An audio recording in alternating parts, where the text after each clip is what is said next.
Bande dessinée spirituelle. 5 références en bande dessinée spirituelle pour un petit peu s'éveiller, se connecter, grandir un petit peu, faire travailler son imagination, et puis ça change un petit peu puisque j'avais proposé des musiques sur le sujet, et puis avant ça des films.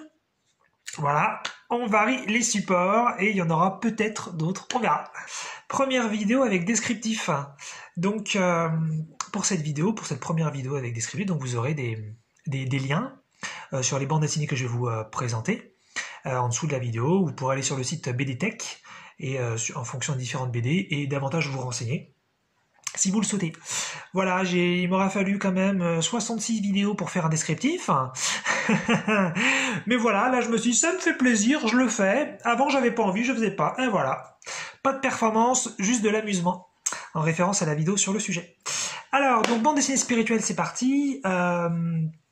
Première référence de bande dessinée, les chemins de Compostelle de Jean-Claude Sevray, donc pour le scénario, qui pour l'instant, la bande dessinée, elle est entre 2014 et 2017 pour la création, je veux dire, de la bande dessinée. Et puis elle n'est pas finie, il y en a 4, et on peut imaginer qu'a priori il va y avoir 4 autres. Voilà. Les autres références que je vais vous proposer, ce sera des séries finies, mais là c'est cette première référence, c'est une série en cours, donc pour l'instant il y en a 4. Alors sympa, hein, les chemins de Compostelle évidemment, hein, ça fait penser par définition aux chemins de Compostelle, et donc là il y a plein de chemins de différents aussi en France qui permettent d'arriver à Compostelle. Il y en a pas qu'un, et puis plein d'étapes, plein de trucs. Hein. Je suis pas expert, j'ai jamais fait, même si j'y ai pensé plusieurs fois. Et donc en fait, soit donc là faut les acheter a priori pour les lire, hein, soit donc acheter les 4 BD et vous allez avoir une série super sympa, ou alors lisez seulement la première parce qu'en fait c'est vraiment la première moi qui m'a profondément touché. En fait, ça va être l'histoire d'un grand-père qui donne des enseignements spirituels à sa petite fille. Alors, il n'emploie pas le mot spirituel, hein, c'est moi qui emploie ce mot-là. Mais voilà, c'est un alchimiste, il lui donne des infos sur l'alchimie, il lui donne plein de petits trucs sur la vie, comment bien la comprendre. Il l'emmène dans des endroits à Paris ou à d'autres endroits dans la France, je sais plus. Mais en tout cas, il l'emmène face à des petits monuments, à des places où il y a plein de petits symboles et plein de petites informations que en fait, il faut être vraiment connaisseur pour voir qu'il y a des choses hyper profondes qui sont là dans notre environnement mais on le sait pas, donc il lui montre tout ça. Et puis en plus ce grand-père il est super fun, il est très rigolo, il est très enfantin dans le très très bon sens du terme, et donc ça fait une super relation grand-père petite fille, c'est super sympa. Voilà, donc c'est vraiment un appel à l'enfance, cette première bande dessinée, un appel donc à l'ouverture d'esprit, une ouverture à l'éveil, et puis voilà, hein, si vous êtes fan bien sûr des chemins de Compostelle, forcément ça va en parler, mais ça va être plus dans les BD d'après, vraiment la balade, la randonnée, ça sera plus dans les BD après la première. Donc très très sympa la suite, mais vraiment le côté très spirituel, très profond, il est surtout dans la première BD qui vraiment vaut grave le coup. Deuxième référence, Expérience Mort, un peu bizarre comme titre, Expérience Mort, pour le scénario Denis Bajram et Valérie Mangin. Donc une série finie comme je l'ai dit avant, 4 bandes dessinées entre 2014 et 2016. Et en fait l'expérience mort c'est quoi? Ça va être une expérience scientifique sur qu'est-ce qui se passe après la mort. C'est hallucinant, c'est hyper bien réalisé, c'est hyper réaliste, hyper crédible.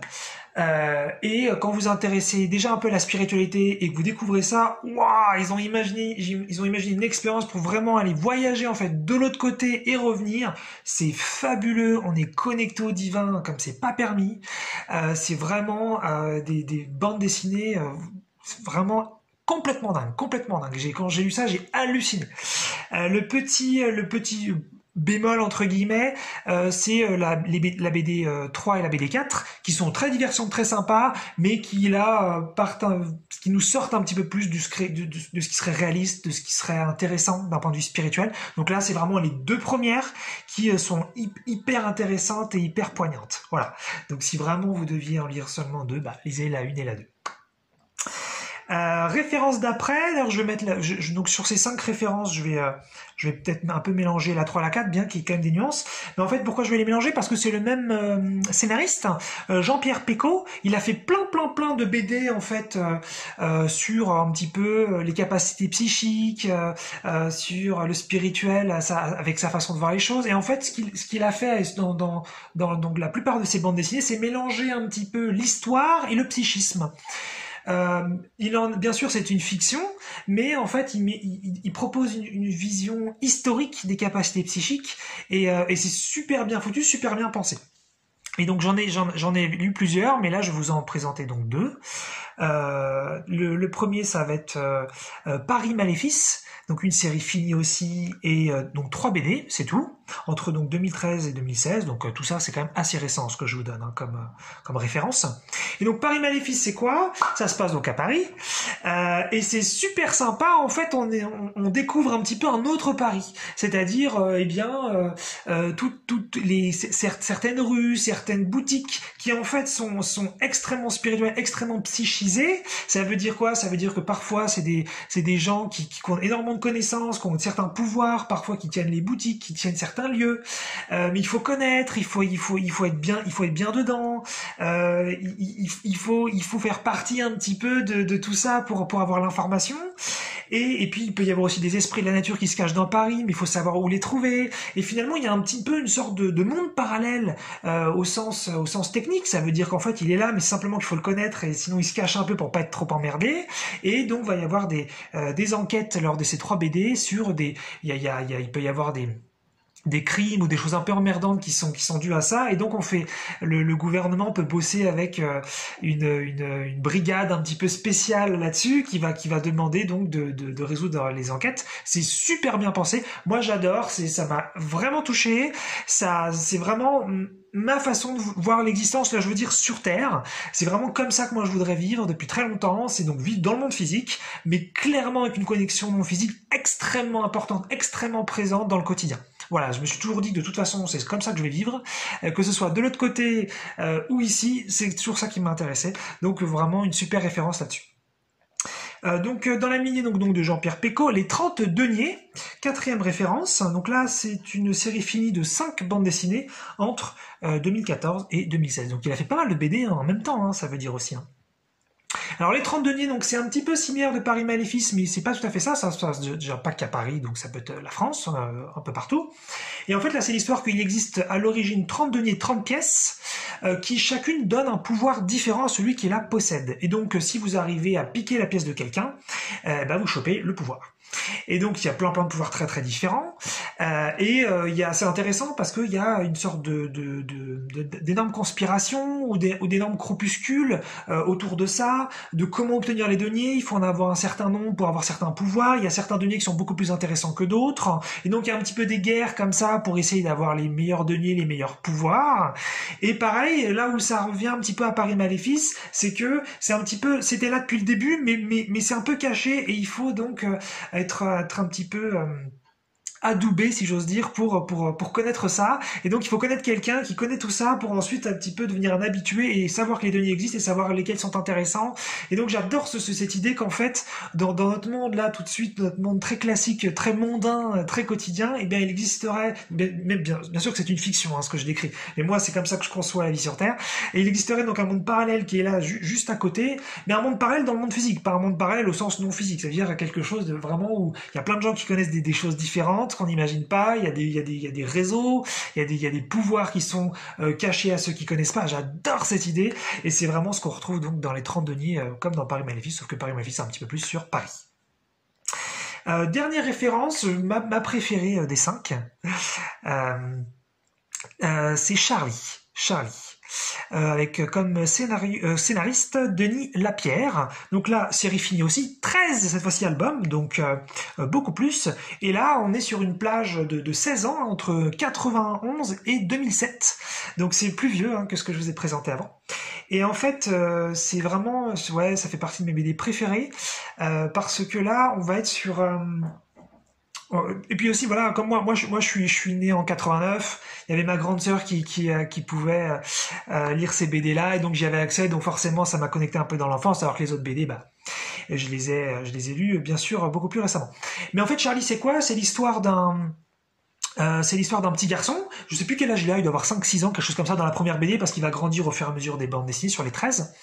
Et en fait, donc voilà, un petit garçon tout à fait normal. Et en fait, donc la première BD s'appelle Jouet d'enfer, et il va accéder à un jouet au début de la première BD, parce qu'on lui offre un jouet, et il se trouve que ce jouet il est un peu bizarre, il a des pouvoirs, il peut faire des choses extrêmement puissantes, même extrêmement dangereuses.